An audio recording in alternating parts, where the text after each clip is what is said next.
Why P2P lending can be the end of banking as we know it. The disruptive scope of P2P lending increases access for borrowers and investment opportunities for the ecosystem. As Bill Gates once astutely noted, banking is a necessity but banks aren't. The growth of peer-to-peer (P2P) lending is a notable example of how traditional banking can be rapidly turned on its head. Though P2P lending currently holds just a small share of the market, P2P lending is a fast-growing sector in markets such as Australia and Singapore. The disruptive impact of fintech providers, especially in the P2P lending sector, is becoming more pronounced. Given this, how is P2P lending going to change traditional banking and how might it already be disrupting the way consumers and businesses access debt or finance? The lender-borrower relationship. P2P lending removes the financial institution as a direct intermediary.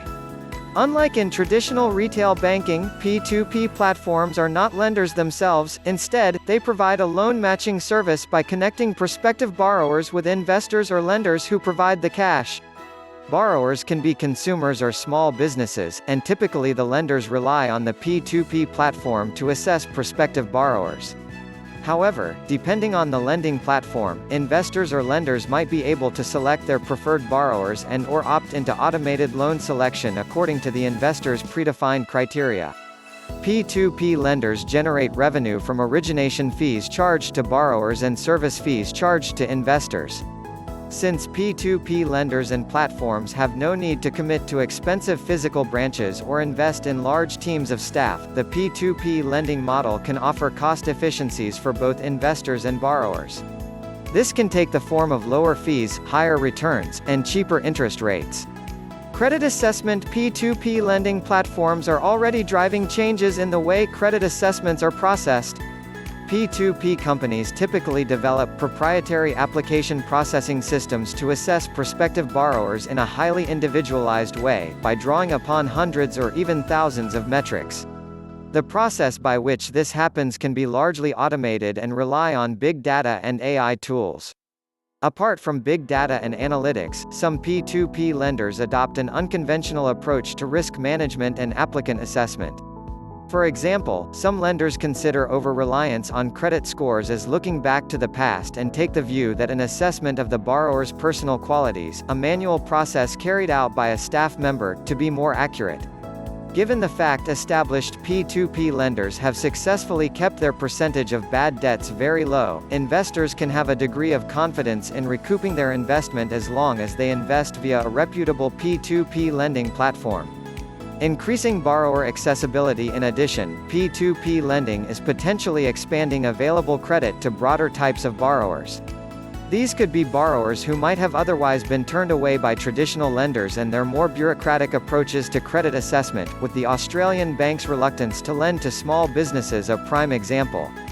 With big data increasingly empowering P2P platforms to review applicants based on highly personalized metrics, creditworthy borrowers who don't fit the potentially narrower criteria of traditional lenders might be able to access loans more easily. The Singaporean government recognizes the importance of giving consumers more choice. It recently opened up its banking sector to allow digital and non-bank players to compete directly with traditional lenders, providing new investor opportunities.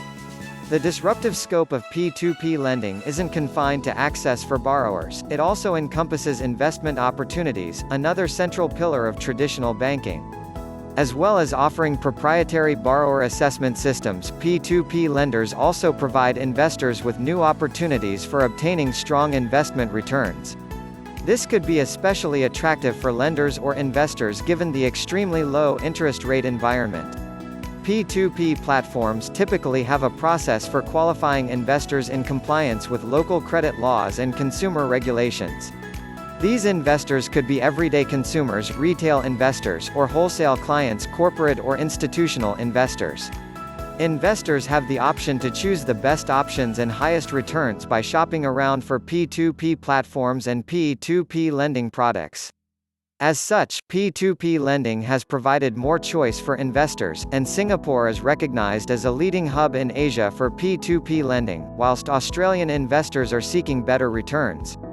Looking to the future, P2P lending is already starting to change banking, and this trend is likely to continue in countries such as Australia and Singapore. While P2P lenders currently make up just a fraction of the retail lending market, they have the potential to gain market share rapidly by solving the pain point associated with a lack of access to finance for some consumers and small to medium-sized businesses. Despite P2P lending's disruptive impact, banks could end up responding positively by becoming institutional investors in these platforms or even by acquiring them. In the future, the P2P model might be adopted by the insurance sector, and current players could expand their offerings to mortgage products, student loans, and other long-term products.